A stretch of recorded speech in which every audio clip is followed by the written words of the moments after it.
This is the Productize Podcast. My name is Brian Castle. Thank you for listening today. You're going to hear my conversation with Brennan Dunn. It's been awesome to get to know Brennan these past few years and follow along in his journey, which is taken kind of a meandering, winding road, always very inspiring, always kind of working on something new and growing things in really interesting ways. So we kind of start this conversation from Planscope, which was the previous SaaS company that he built, and then into his training business, which he's done many things to grow in really interesting ways, kind of taking like an engineer's approach to growing a training business. And then, of course, into this year, 2017, he's launching a new SaaS company called RightMessage.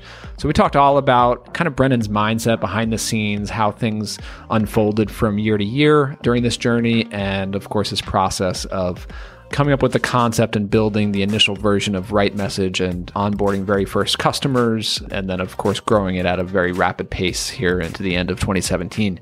So without further ado, here's the latest update from Brennan Dunn. Enjoy.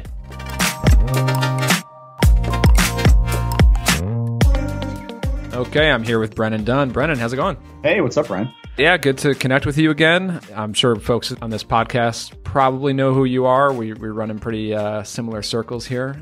And I don't want to really go into the whole backstory. I feel like you've done a lot of podcasts, some with me, some elsewhere, where you could really hear like the origin story of Brennan Dunn. I'm definitely more interested in what you've been up to. I'd say in the last like two to 3 years, I think, is when I feel like there's been a lot of like new action in your story.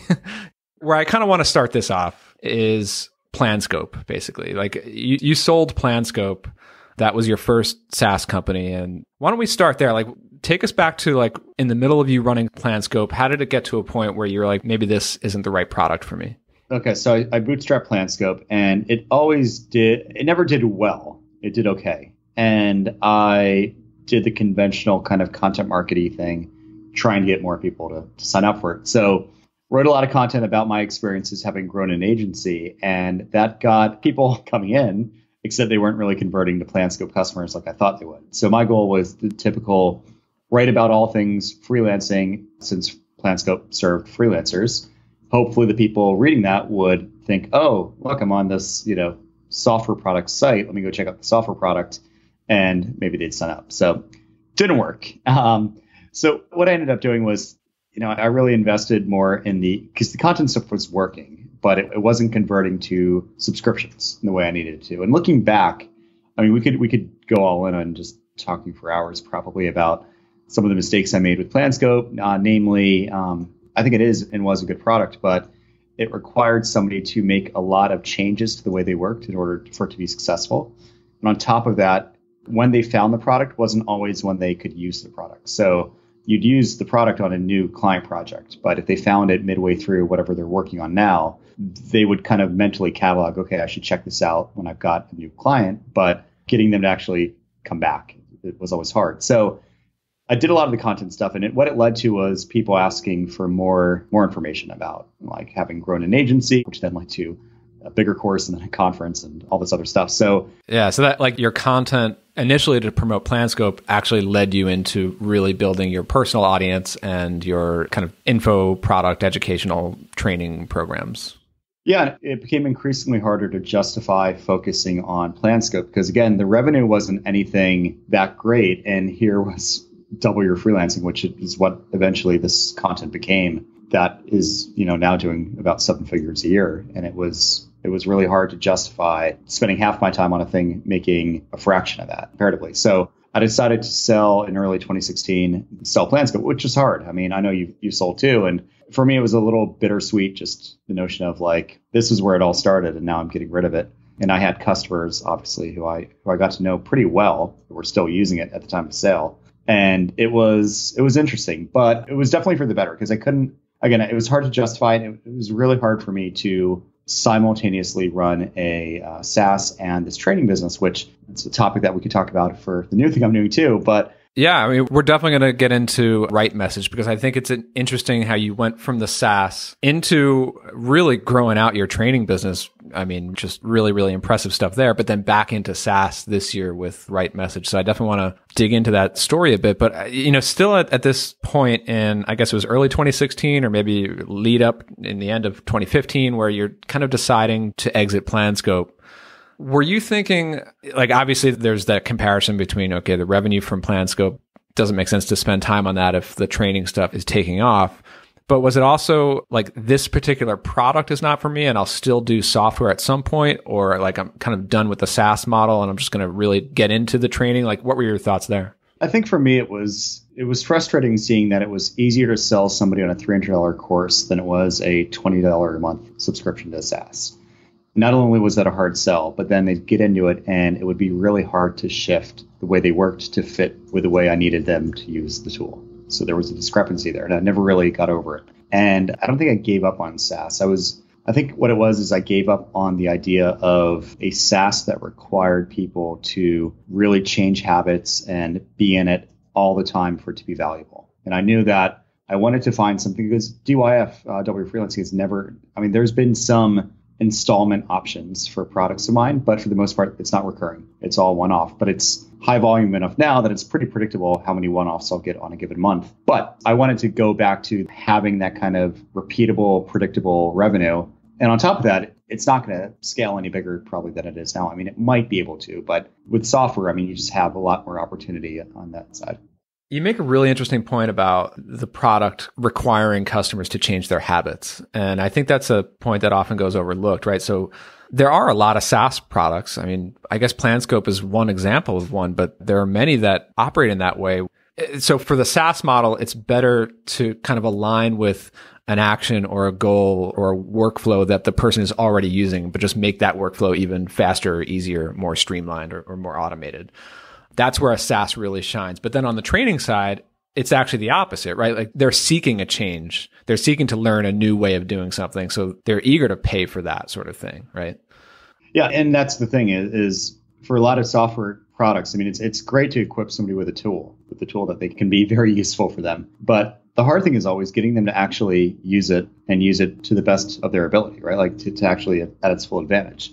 And that's something that for my own stuff, and I've realized this for software products I use, I might have an account, it looks great, it's some great task management app, it's this great app that does this or that, but needing to go in and making it a part of my daily way of working, that's tricky. I've probably hopped through dozens of to-do list apps and like all these other types of products that are really just, it's a CRUD app that is designed or set up in a certain way. Right. And that's effectively what Planscope was, it was task management that had an opinion. And it was easy enough to persuade somebody with very benefit focused copy and such on the marketing site to see the benefit of this. Just like it's very easy to a gym to win somebody in with very muscular, good looking people in their promotions. But it's a different story to get somebody in to actually do what they need to do to be successful with the product. Right.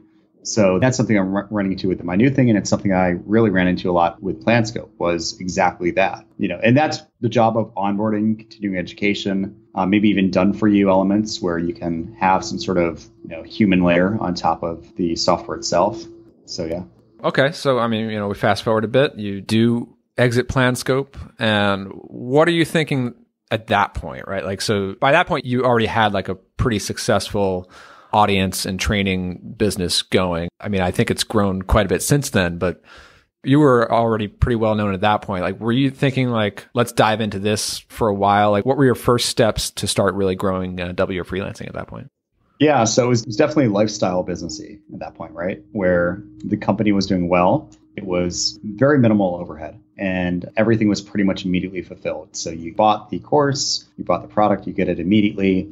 The transaction is complete. It's more or less very simple. And again, none of it was recurring, but I had enough lead volume and everything else to know for within a range what I'd probably make that one. It did well. Right now we're doing about 100,000 a month revenue wise with it, and it's doing well. But, for me, it's I knew I could just keep releasing new courses and keep redoing old courses and keep looking at all the different levers I could play with, either getting more traffic or increasing conversions or changing up my product lineup or helping with upsells and all that stuff. But the thing that really kept drawing me back was just, I'm an engineer at heart, and I really like the idea of having software. And I really wanted to go back to having something like that. And what really did it for me was I released last year a course on marketing automation, because I've been pretty prolific on Twitter, for instance, about all the weird little personalization experiments I've been doing over the last year and a half, 2 years, and showing like weird mixed panel screenshots and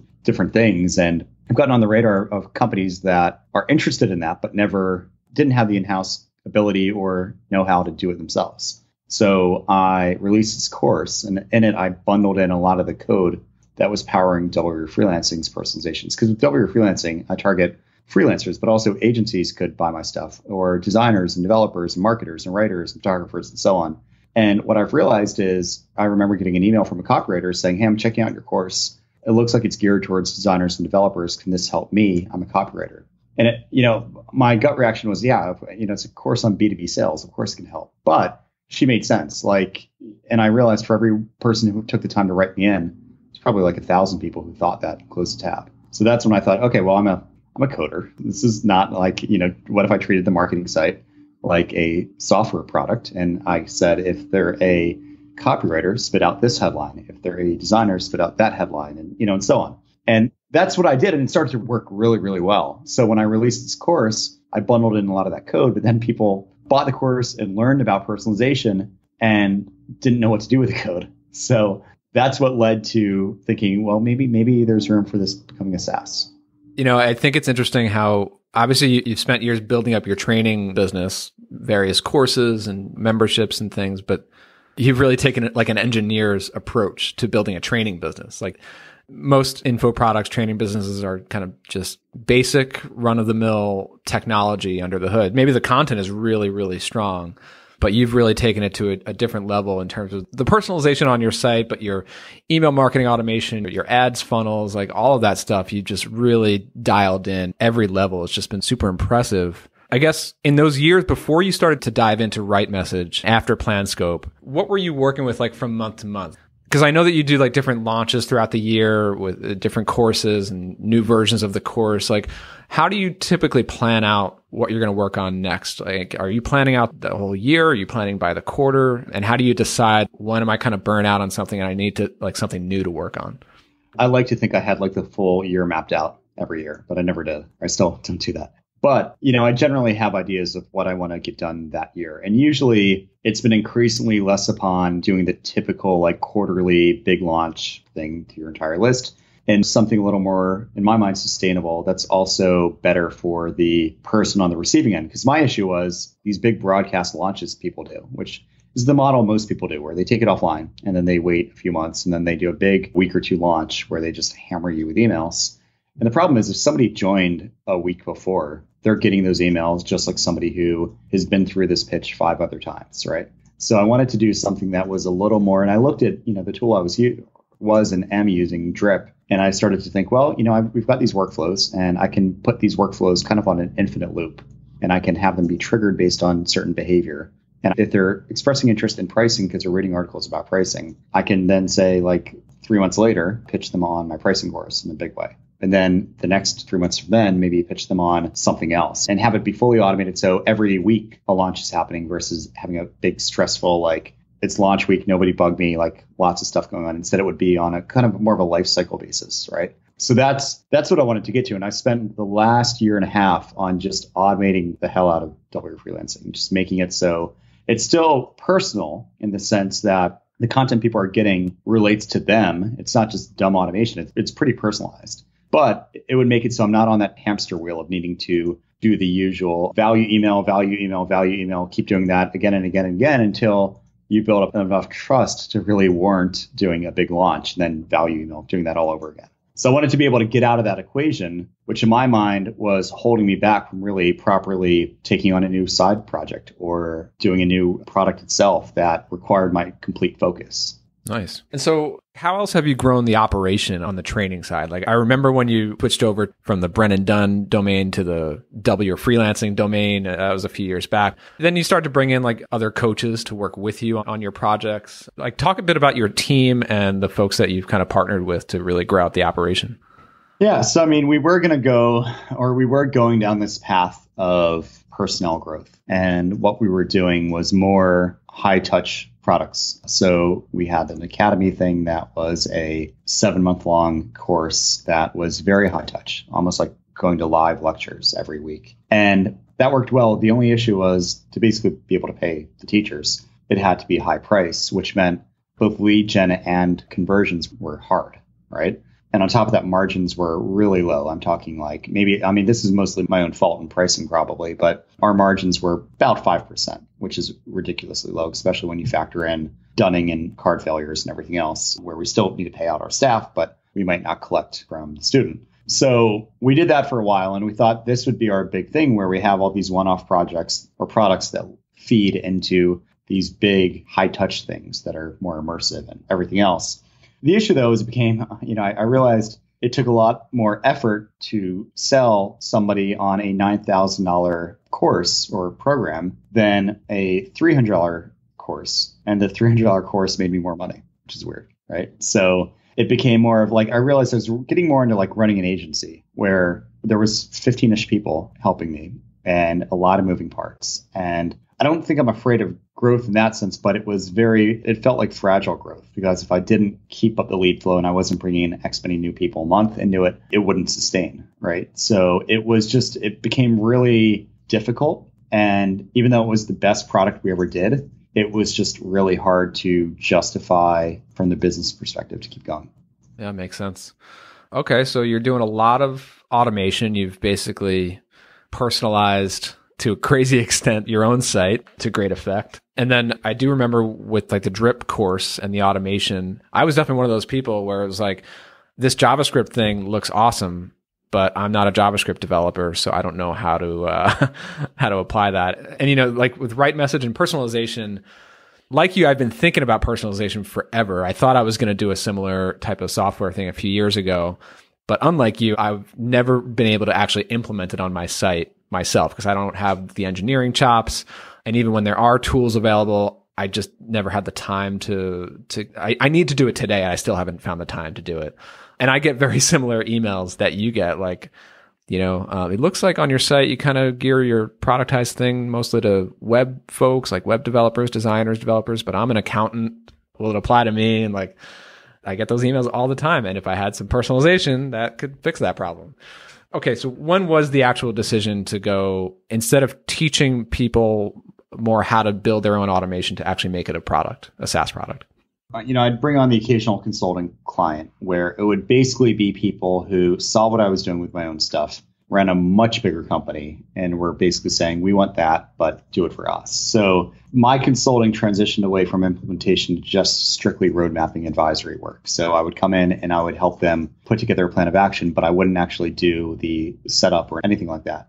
And that worked well, and I started to get some good results from that. And people were really, it was definitely making an impact outside of my own experimenting on my own site. But even going back further than that, my very first business out of college was a company where we ran nationwide ads targeting people looking to refinance their homes. We drive people to a landing page, and then on the fly, we would look at what state they're in. We just do geolocation lookup. And I'd say, okay, you're in Virginia. We have customers of ours in Virginia who are mortgage brokers. We would round robin through our customer list in Virginia and show the picture, the logo, the name, and all this stuff on pretty much a standard landing page. But if that person opted in, the lead would go directly to that mortgage broker. So it was a branded lead, and our customers were all over it because most of them were dealing with LendingTree and these kind of lead sharing things, right? Whereas now they're getting people who've seen their face, seen their branding and everything else. And they saw the power of that. In a weird way, that was maybe even the start of this all. But even having done phone sales in the past, I realized, if I'm at a conference and I'm talking to a designer and they're asking me about my course, I'm naturally going to position the course a little differently to them than I would if we're at a developer conference. And so I started doing that on my own stuff. And then it really culminated with the release of the course, where it was my first kind of public entrance or at scale entrance of a lot of what I've been doing on W Freelancing with some clients, but for others. So we had about 400 people join that course. And then many of them, I mean, the biggest thing people were saying was, this Drip Pro Tools thing you built is cool. I don't know what to do with it. And I mean, even for my own stuff, for me to change personalizations on my site, I would need to go and basically make a commit to code and redeploy. So basically my dream was the setup of like an optimized or BWO, but tying it to things like tags and drip or ConvertKit or Infusionsoft or whatever, along with things like where did they come from, what pages that they viewed, what behavior are they doing on basically the stuff I coded by hand on W Freelancing. I wanted to make a little more accessible to myself and others. And that's really what led to RightMessage being a thing. An interesting thing that seems to me as I'm watching you go from one product to the next is like the Drip course and RightMessage seem to be a bit of a departure from selling to freelancers and consultants. But the connection, I think, is that the freelancers and consultants in your audience can take the Drip course and can take RightMessage and use that to serve their clients and give them personalization. Is that kind of how you're looking at it? Yeah, well, that was the big struggle, which was, are we going out of scope, right? So the Drip course, I mean, everything else had been pretty agnostic business training for freelancers. And here was something that was specifically about marketing automation. So that's where we started to think. And this, again, was late last year. I was thinking, well, what if we start offering products for DYF that are more like skill augmentation? So if you're a web designer and you learn how to do marketing automation, you're now much more valuable. If you're a web developer and you learn how to copyright, do copywriting well, you're much more valuable. And that was the thought. And we started that with the marketing automation course, thinking it's one of those things, it doesn't require much to learn. You're basically learning how to use a tool. And on top of that, most people who do online work for clients, so whether it's building a web app or building websites or whatever else, if they can come in and basically upsell their clients on, hey, why don't you let me do this for you also? They'll make more money and their clients will be more successful. So that was the thought. But that being said, it was interesting because that's half of the people who ended up buying had never bought anything else of mine. I mean, these were people who were, running a SaaS company or something like that. They had no interest in freelancing, but they wanted what was in the course. And then the other half were people who wanted to learn the skill to then sell their clients. So the same split is actually proving true in RightMessage. And I think that's partly because of my own audience. But I mean, I haven't even promoted RightMessage yet to W Freelancing. And I'm waiting until I have the education in place on how to sell personalization to your clients. Because there's no point in putting them in front of the product because most of them aren't going to, yeah, they might have their little freelancing site, but they wouldn't benefit much from personalization for the most part. So what were your very first steps of like, okay, maybe this will become a SaaS. If this is a new SaaS product or a new SaaS company, how do you start? And it's obviously not your first rodeo. So what did you kind of go into it like doing differently? So at first, I treated it as a very big side project. And I brought on a co-founder friend of mine who was going to do a lot of the development and support. And, that was the original plan. And then why bring on a co-founder? Because obviously you're a developer. Is it just the bandwidth, like personal bandwidth to split it with someone or? It was the bandwidth and the distraction factor. I really did think, and this is where things are starting to get iffy. I really did think I would stay focused fully on W Freelancing, and I would really serve as like a lead channel for this product that I would be more of a figurehead on. Not to get too political, but it's a bit like having Trump put his name on the side of a building that he doesn't run. Like, thinking of it like that, where I've got the lead flow of people who could come over to this, but I would not be involved day to day. So that was the original thought. But what ended up happening was it started to really become very intriguing to a lot of people. And before we knew it, we had a lot of people submitting their info.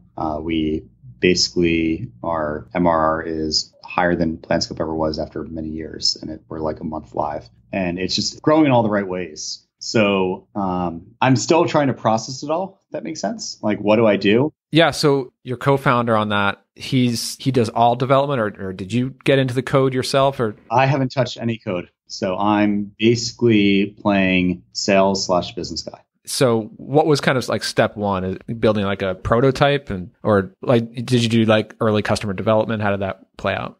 Yeah. So he didn't want to write any code until we had a few commitments. So we started with a very simple landing page that just demonstrated how we could personalize copy. And we had a little email interest form. You would opt in. We then redirect you to a type form, and we tag you if you don't fill out the type form. And then from there, we didn't do anything at first. And we got a good amount of volume. And then I would just reach out manually one-on-one to kind of like we got highish profile people who would opt in. And then I would talk to them and I'd try to figure out exactly what is it they needed. Here's what we're thinking of building. Is this in line with we always stayed I've learned enough to know that if I could just focus only on benefit stuff, like what led them to put their email in? Like, what did they think doing this would actually do to their underlying business and what effect might that have? So we got cut off, but you said that you had a type form where you were collecting responses from quite a few people. You had a good response there. You got on calls with those people to understand what they want to do and what you guys are thinking of building. How did you start to reconcile that and figure out what your next steps were? Yeah, so I stayed to the best of my ability high level. So what drew them to the idea of personalization? What did they want to get out of it? How did they see personalization coming in and affecting really their bottom line? And really what I was trying to get at was, okay, well, you've got lead volume, you've got a product with a customer value, average customer value. What could a tool like this end up doing to amplify the stuff in between, right? So how can this help you increase conversions, which then increase sales? So we stayed high level. We didn't get into the details of the product. This is one thing that I really have tried to focus on is the customer should not dictate the features or the usability. As product creators, that's our job to figure out exactly, okay, they need to get from here to there. We're the ferry captains. It's up to us to figure out the best way to do that. So I stayed as much as I could high level and working with people to figure out exactly who are you selling to? What are the different segments that you target? What kind of personas have you identified? And the interesting thing is just seeing how few people have done any degree of segmentation outside of customer versus non-customer. Most people do track that, but very few people go beyond that. So in my mind, there's an education gap that needs to happen first because you need segment data to personalize against, right? Everyone's treated the same. How do you set up personalization campaigns? So what we did first, before we even started with the software, is we pre-sold a course called the Personalization Masterclass.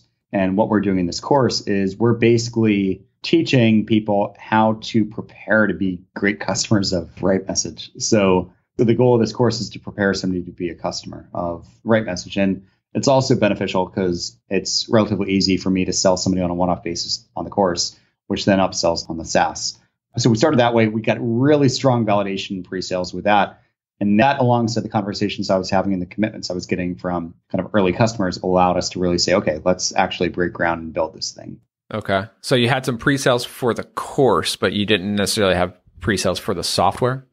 We collected basically a year of access from 10 people. So we did get 10 people before the software was even ready to basically put down $600 each. So we made $6,000 there and about $5,000 in course pre-sales. So we had some good amount of, people put down a little more than 5 figures in early validation, right? Yeah, enough to confidently start coding. Exactly. Yep. Cool. I have to imagine that a common objection is, well, I love the idea of doing personalization. I know I need to do personalization. I've never done it before, and I just don't have the time to do it. Can you do it for me?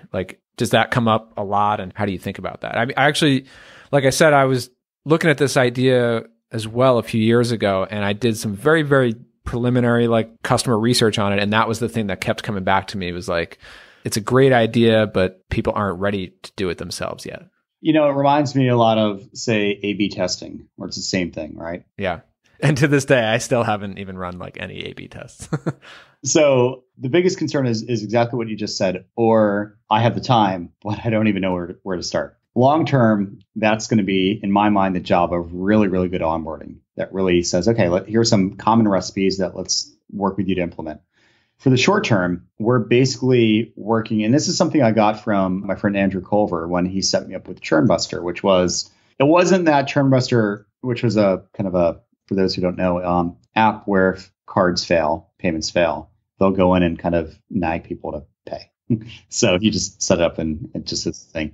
But the hard part is just it takes time to set up. So our demo or onboarding was literally, he got on Skype with me. I shared my screen. He's like, all right, go into the code base. I just emailed you the snippet. Go put it where I need you to. And he basically made sure I did it, right? So what we're doing now with everyone new is we are working with them individually. We actually are in the process of bringing on somebody to lead customer success His whole job will be just this, to go in and work with everyone and make sure they're getting an ROI, or at least getting some early wins. So that's the hard thing, is exactly that, which is I don't have the time or I don't have the know-how. I mean, unfortunately, it's not like a barometrics where you plug it in and just works, because it just takes your data and it just works. With this, you do need to set up some stuff. But like long-term, our goal with onboarding is to do things like, all right, let's integrate with your Google Analytics. We'll look at your biggest refers over the last year, and you can go up and set up personalization campaigns for the traffic that comes from these sites. Or, map all your different, like, what kind of product are you selling? SaaS. Okay, cool. Map the tags you have in Drip, let's say, with these different segments we've predefined for you. So okay, customer in Drip means customer here. Active trial in Drip means trialing here, and so on. So you can then do that. And then the next step would be, okay, let's go to your opt-in stuff and say, if they're actually on our list already, what do we want to show them instead? And if they are trialing, what do we show them to try to get them to convert? And if they're a customer, what do we show them to promote an upsell or get them to upgrade or do an annual prepay or something like that? So that's the end goal. But for now, we're really doing this manually. You can't even get an account without getting on a demo call with me, where the end goal of that is to figure out the next steps for you to do, the first 2-3 things that you should be doing to basically permanently increase conversions. And then when they do get set up, we get another call on where we work with them to basically use the app. And it's good for us because, they're the ones driving, and we see where are they stumbling. We say, okay, go and do this. And they're like, how do I do that? And that to us is like, okay, this is how we learn about how to design the usability of the product and how to make it even better and easier to use. So yeah, I think there are so many little like low-hanging fruits that you can do with personalization. Like I said, it's been on my to-do list forever. Like I need to do it, but like just tying into Drip tags alone is like, all right, I've already got a lot of tags in Drip. There's a lot that I can do, and I'm probably not even doing enough with tagging different types of segments in there, but there's a lot that you can do right off the bat. Or that Google Analytics, like different refers. I mean, that's something that you don't even need to really change anything. Is just connect it up and start to show different things to your audience. But then the next step would be to do things like what you've been doing on Double Your Freelancing, with like pop up a survey or set up new Drip email campaigns that if they click on this topic, now they're tagged with that. If they click on that, like those I'd imagine are like new things, new pieces of content, new mechanisms that do need to be built for the customer. No, I mean, so for instance, everyone knows content upgrades tend to work really well. The pain is coming up with like a PDF for every piece of content you have on your site. So that's the resistance there. But what I've done for my own stuff is I look at behaviorally what kind of content you're consuming. And I also look at, like, say a web design blog sent you to an article on proposals on my site. When you see either the hero call to action on the front page of the site or the slide up call to action on any article on my site, what you're seeing is designers, learn how to close your more proposals, click here. And that leads to the lead magnet, which is the email course that does help with proposals and it helps with pricing and all that good stuff. It's the same lead magnet, but the way it's described changes depending on behaviorally what you're doing. So if you're reading articles on starting a business, it's going to be more focused on you starting out and everything else. And the opt-in for the email course will slightly change also the landing page. Whereas if you're already looking to grow and sustain a business, then the messaging will be slightly different. So it's the same lead magnet at the end, but the way it's positioned changes. And what that's done is it's basically lifted overall opt-ins about 250% just by, it's the same psychology as like, why do content upgrades work? It's because they're more relevant to the person. The person reading this sees a very highly relevant call to action specific to that article. This is like in between that and a generic, like, join my list type thing, right? Do you find that this tool is really effective when you're in like an optimization stage, but if you're like a startup, you shouldn't really be thinking about personalization too early? Or like in terms of like the target customer, the ideal user for RightMessage? So the ideal, what we're finding is the people who are really doing well with it are software businesses, info product businesses, and even services businesses, which I guess covers like a lot of the bases. We're also talking to a e-commerce company that does 10 million uniques a month, very good revenue. And all they want to do with this is make it so if you're viewing product B and you've already bought product A, change the sales copy for product B based off a continuation of A. But if you're viewing it and you haven't bought product A, describe it differently. And that's all they want to do. Yeah, I feel like e-commerce is like an entire massive niche for this type of personalization because they have so many different products to sell. And it still amazes me how many e-commerce businesses really drop the ball on this. I mean, like, I bought a bike 2 weeks ago off of a website, like ordered it online, and I get a receipt email. This isn't website personalization. This is like email personalization. But the receipt says like, you might also be interested in buying this other bike. It's like, I just bought a bike from you. Right. What's the whole thing of like, why am I getting retargeted for bike ads when I just bought a bike? Exactly. Like, you know, and it's just, you can tell they're really bad at totally. And like, but I didn't buy a helmet. I didn't buy, cleats. I didn't buy all these other things that you could be selling me right now. And like, it's just amazing. Or you can go as far as to say, I mean, you can get kind of big brothery. Some people using RightMessage are doing this where, let's say you have a tracking pixel on your site, the Facebook pixel, right? And you want to do a retargeting campaign, but you say you have the same ad or the same endpoint, and one ad you're just running to women and one ad you're running to men. Same thing. And then using query string parameter data, maybe you have like G equals F for women, G equals M for men. And that's in the click-through link. And then using like RightMessage, you could say, when showing the product, have a woman on a bike when a woman's viewing it, and have a man on the same bike when a man's viewing it. And that's the kind of stuff where you don't need an A/B test to figure out if that will work. Well, maybe for the men, do they want to see? Yeah, anyway.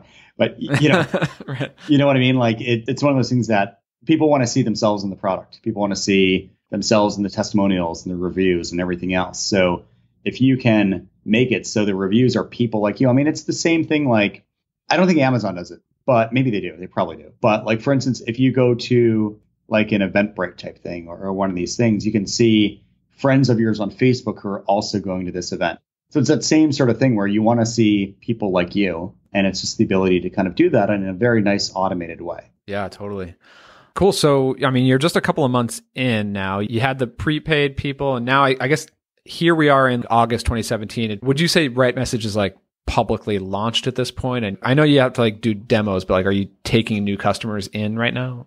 Yeah, we've got about 420 demos scheduled. Wow. Yeah, we have about 40 something. I think it's like 42 or something customers right now. And we've got a lot more in the pipeline. Some of them, the bigger ones, are just obviously taking longer to close. But we haven't really done anything very strategic yet in terms of marketing. So far, it's all been pretty much inbound from Twitter and referral stuff. And I've done, a few podcasts. I've talked about it a bit. And we're getting visibility that way. For instance, we don't have any paid acquisition or anything like that because there's no self-sign-up path yet. Once we have that, we'll probably still have them keep the invitation model, which companies like Meet Edgar did that too, where there's still an opt-in, even though you can basically sign up directly. The idea is to get people to opt in there and then push them over to the pricing page to sign up. But we're basically, once we nail down more with the UX of the product and the onboarding, because the thing is, the underlying tech has been used for the last few years. We're basically building a SaaS on top of a code library. So the underlying tech's been there for a while. It's just building a very usable front end for that. And that's what we're focusing on now. And once we get that, and that's why I like doing these high touch demos and the setup, because I'm learning a lot about how people use it, where they're getting confused, what people are doing with it, and so on. And we're able to have a dialogue, which I won't be able to have in the same way once people sign up on their own. So I guess moving forward, what's kind of like the next step in terms of marketing and growing this thing? I feel like marketing in general for a SaaS app in 2017 is not like it was even just like 2 or 3 years ago. It's just so much more competitive. There's so much more noise. The same tactics don't work as well as they used to. The things are more expensive than they used to be. Like, what are your thoughts in terms of like the best way to go about marketing a SaaS, or in your case, RightMessage? Yeah, so I think with us right now, there's a few different channels that we're really going to bet on. One of which is integration marketing, because we integrate with Drip, ConvertKit, Infusionsoft, MailChimp, HubSpot. Like, there's just a lot of opportunity there. And I know specifically I'm very close to Drip and ConvertKit. But then there's also the pseudo integration things. Like, for instance, you can use RightMessage on lead pages. You can use it on Instapage. You can use it on Unbounce. So it works because it's a line of JavaScript that works on any web CMS. But that's also another opportunity for us to be able to say, hey, like if you're using lead pages and want to make it so, if you're driving your list back to a lead page, you want to change stuff up depending on who's looking at it, we can make that really simple to do. So that's one outlet. The other is going to be more of the tapping into my own DYF audience. And this is going to require a lot on the education side. But if we can get people upselling their own clients on doing this on their own site and stuff, because we're basically baking into that affiliate revenue potential, right? So, and that helps with your onboarding. Exactly, right. And the end buyer doesn't necessarily need to even use the product, right? So basically the sign-up path we're working on is, let's say you're a consultant, you have a client that you're doing a website for, you give them a link, they go in, they plug in their billing details, it automatically sets you up as an affiliate, and it adds you as an admin to their account. So like one stop way of just saying to the client, okay, cool, to get set up with personalization, you got to go here, put in your billing info, and then now they've got a client, they're now a customer of ours, but the usage of the app is done by the freelancer or the consultant. So that's the other channel we're really looking at. And the third is going to be, I've done pretty well with DYF, for instance, getting people who do not yet know they need a product of mine to come in through either what they're asking Google or just maybe display ads that I put on Facebook, let's say, that get people in and then prepare them to become a customer. I plan on doing the same with, our end goal will probably be a lot of free content that funnels into a free email course that leads to the personalization masterclass, which then gives you a month of free access to the product. I don't know if that'll work, but that's going to be the end goal. But right now, just with the leads we have now, and the closing rate we've had so far, when I get through all these, we're already looking at, if things maintain as they have been, I mean, we're already at above $1 million ARR. So it's just a matter of keeping that up, so. Amazing. As we start to close out here, I'm wondering about, obviously it's growing like crazy and you've got a big pipeline ahead of you. I'm always curious about your mindset of where you're going to focus your energy and time and personal resources into this. Do you see RightMessage at this point becoming a major focus for you over the next couple of years, or will it be kind of a side project or one of several SaaS in a portfolio? What's this looking like for you? A month, I would have said something different, but I think now it's going to be my full-time, long-term. I'm doing a lot with just strategic partnerships.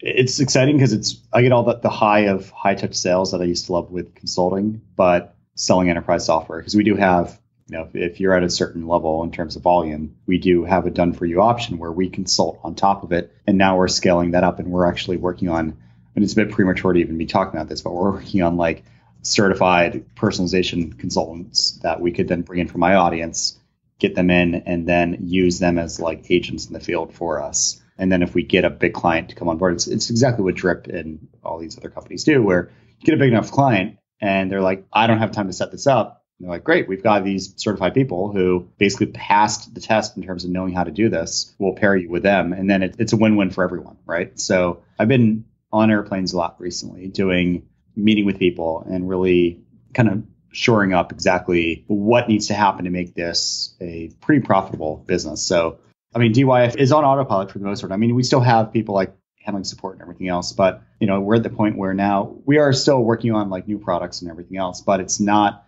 we have the automation in place that makes it so it's reliable, right? Because it's evergreen content. It's not going to change year to year, month to month or anything like that. Yeah, it's exciting, man. I'm excited to see how it unfolds. It's just, another chapter in your story, which has been really great to watch these last few years, really inspiring. So yeah, thanks for sharing the story. Of course, we'll link everything up in the show notes, but that's over at rightmessage.io, and your site is doubleyourfreelancing.com. For those who haven't heard your stuff before, even if you're not a consultant or a freelancer, you should definitely try to get on Brennan's email list if you're not on it already. Just really deep dive, well-written stuff, and if nothing else, just to see what a really great email marketer looks like. Yeah, well, thanks, Brennan. Anything else you want to leave the audience with before we wrap it up? If you're interested in, like you were saying, the psychology of how all this stuff works, I'm trying to do a lot. I don't know when this is going to come out and how much more content we'll have then, but I'm trying to put a lot on RightMessage.io. And like you said, if you're interested in seeing kind of the mechanisms of how I'm running DYF, pretty hands off these days. Just put your email on the front page at doubleyourfreelancing.com. You can see what I'm doing. Very cool. All right. Thanks, Brennan. Yep. Thank you.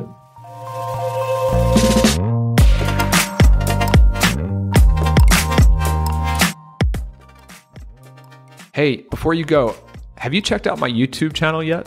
I've been posting short videos where I answer questions that come in from readers of my newsletter. You got a question that you want me to answer? It could be about business, entrepreneurship, productizing, life, whatever. Hit reply on any of the emails that I sent you recently, and I'll add it to the queue. What's that? You're not on my newsletter yet? Well, get on it. Head over to my site, castjam.com. That's where you'll find it. Okay, until next time. See ya.